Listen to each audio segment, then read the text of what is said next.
Ang Hunter x Hunter ay isang solid na series, mapamanga man o anime. Pero meron talaga mga malaking pagkakaiba sa dalawang bersyon na nagpapabago kung papaano natin nasusundan ang kwento at nauunawaan ang mga characters.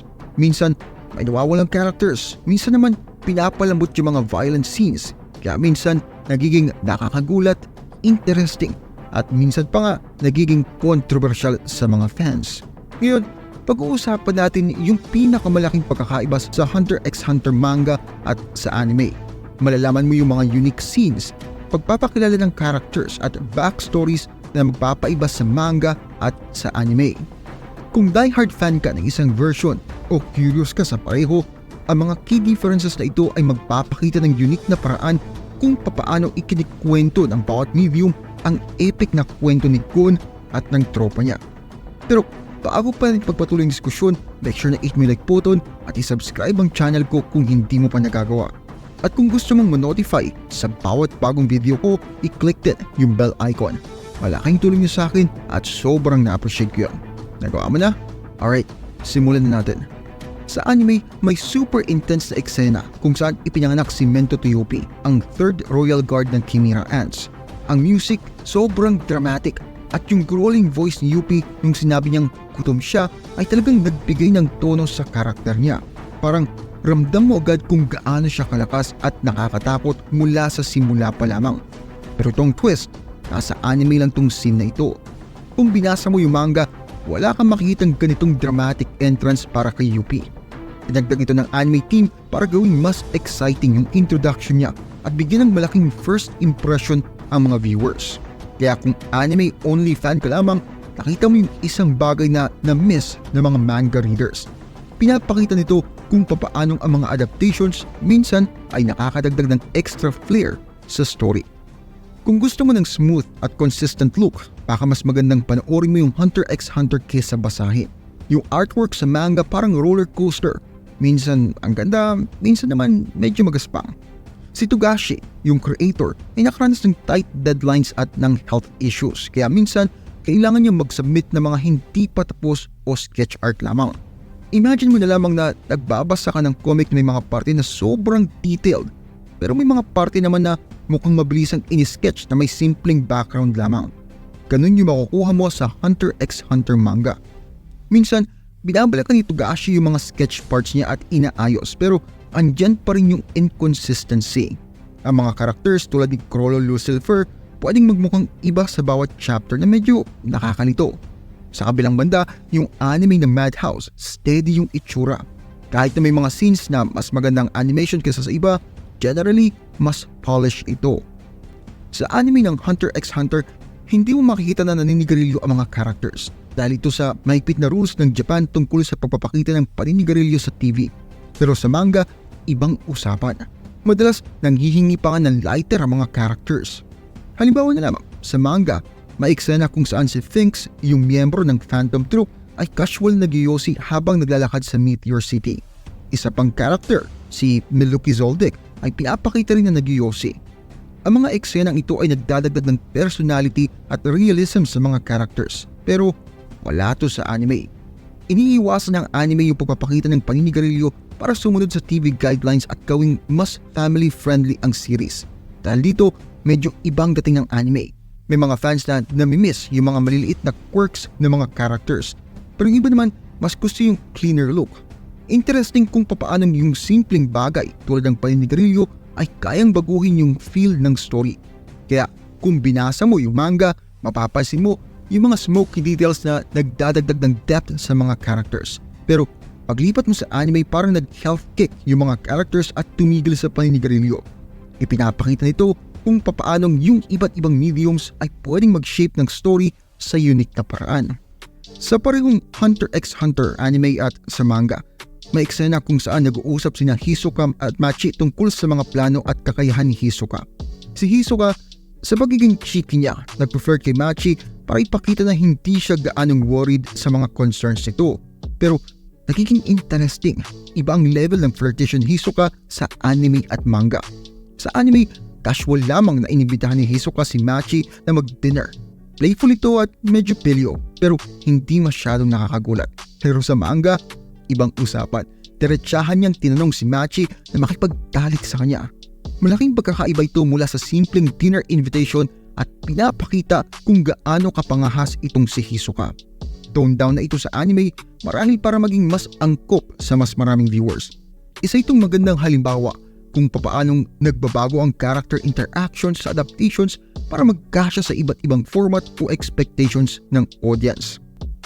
Isa sa mga pinaka-cool na character sa Hunter x Hunter ay si Kanary, isang batang babae na nagsisilbi sa pamilyang Zoldyck at may espesyal na bond kay Killua.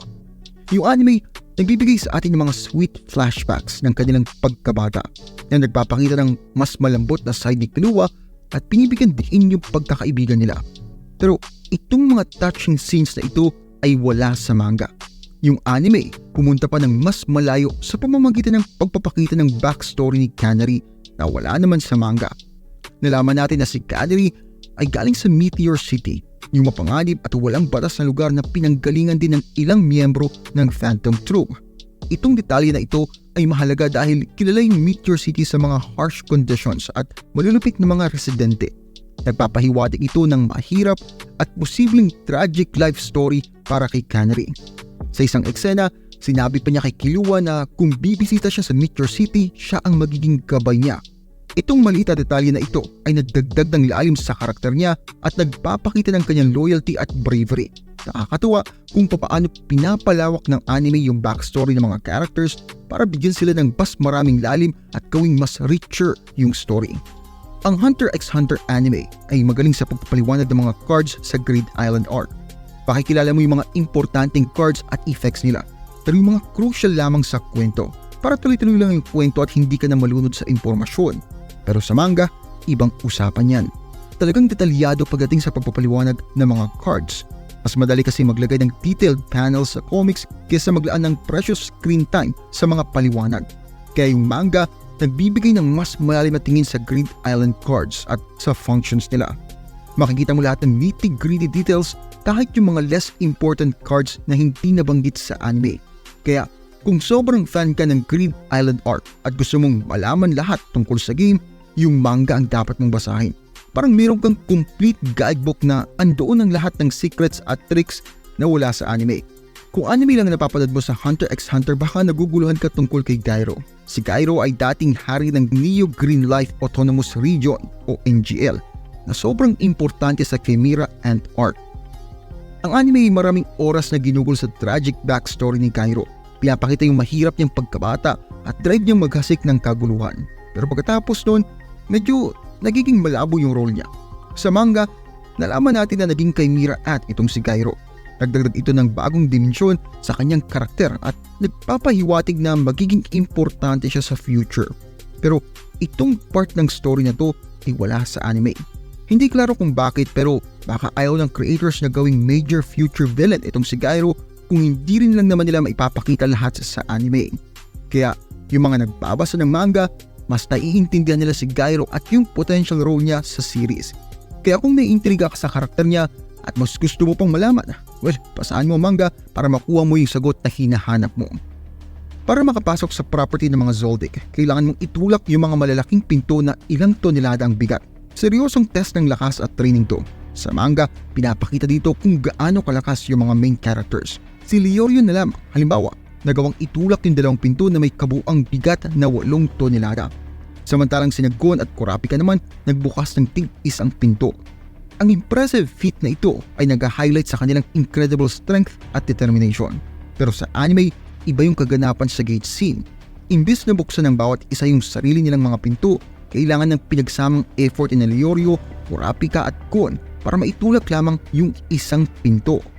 Ginawang mas realistic yung scene. Hindi biro ang paggalaw ng tonelahadang bigat. Yung adjustment na ito nakatulong sa viewers na makarelate sa struggle at perseverance ng mga characters.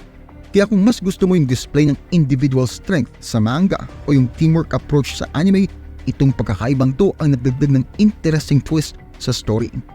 Kapag yung manga na-adapt sa anime, madalas inaasahan mo na mababawasan yung violence. Yung sa 2011 Hunter x Hunter anime, maraming intense moments pero mas graphic yung manga. Halimbawa na lamang, isipin mo yung scene na hinugot ni Killua yung puso ng isang lalaki. Sa anime, nakakashock na, pero sa manga, mas malala pa. Piniga pa ni Killua yung puso sa kamay niya.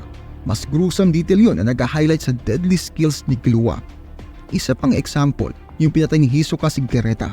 Sa anime, dramatikong itinapo ni Hisoka yung pugot na ulo ni Gereta sa lupa. Sobrang memorable na scene yun, pero sa manga, mas chilling pa. Simpleng pinakita ni Hisoka yung lifeless body ni Gereta na mas nakakakilabot pa.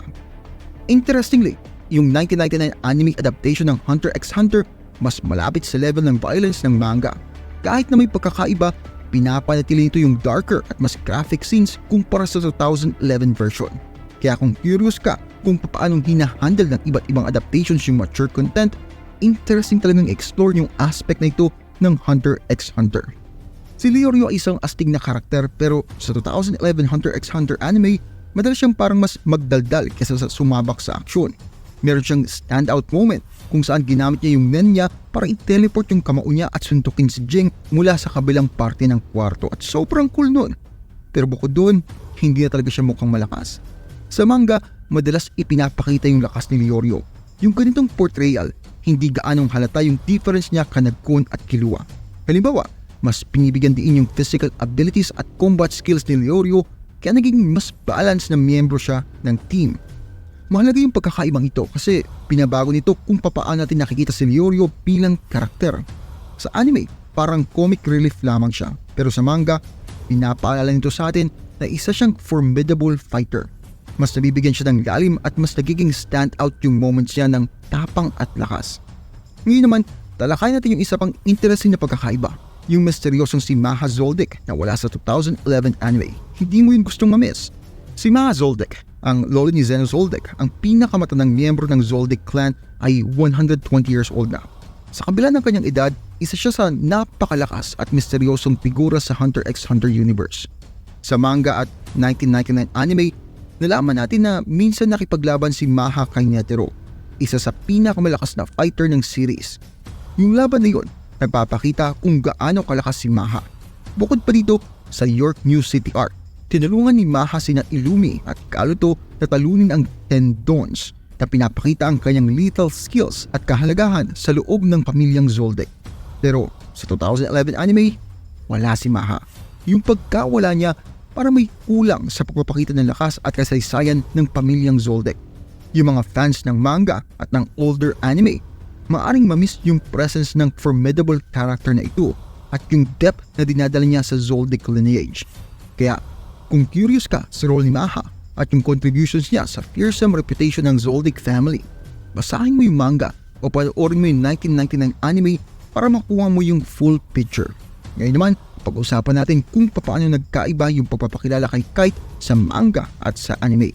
Isang pagbabago na malaki ang epekto sa simula ng kwento. Sa Hunter x Hunter manga, si Kite, kaibigan ng tatay ni Gon na si Jing, ay lumabas na agad sa unang chapter pa lamang. Niligtas niya si Gon mula sa isang delikadong fox bear at binigyan ng mahalagang impormasyon. Buhay pa yung tatay ni Gon. Itong encounter na ito ang nagsimula ng buong journey ni Gon. Binibigyan siya ng motivation na maging hunter at hanapin yung tatay niya. Pero sa 2011 anime, si Kite lumabas lamang sa episode 76. Hanggang doon, walang ideya yung mga viewers kung sino itong si Kite o kung may solid reason ba si Gon para maniwalang buhay pa yung tatay niya. Malaking pagbabago to sa simula ng kwento. Kapag wala yung maagang paglitaw ni Kite, parang batay lamang sa pag-asa yung paghahanap ni Gon sa tatay niya kaysa sa katiyakan. Nung lumabas si Kite sa anime, sobrang malaking sorpresa to. Binabago kung papaano nakikita ng viewers si Jing at yung determinasyon ni Gon na hanapin siya. Yung delayed introduction ni Kite, nagiging parang revelation na lang kaysa starting point. Binibigyan ng ibang emotional impact yung kwento. Kaya kung gusto mong makita kung paano nagsimula yung adventure ni Gon na may malakas na push mula kay Kite, basahin mo yung manga kasi mas agaran at motivating yung simula doon. Ito yung mga pinakamalaking pagkakaiba sa pagitan ng Hunter x Hunter manga at anime. Pinapakita kung gaano ka-diverse yung storytelling, mapadramatic na pagdating ng characters, unique backstories o iba't ibang level ng violence. Bawat versyon may special na inaalok. Yung manga nagbibigay ng mas malalim na tingin sa ilang detalye, habang yung anime nagdadagdag ng sariling flair sa visual at emotional impact. Kahit ano pa yung mas gusto mo, parehong nakukuha ng manga at anime ng Hunter x Hunter yung puso ng mga fans sa buong mundo.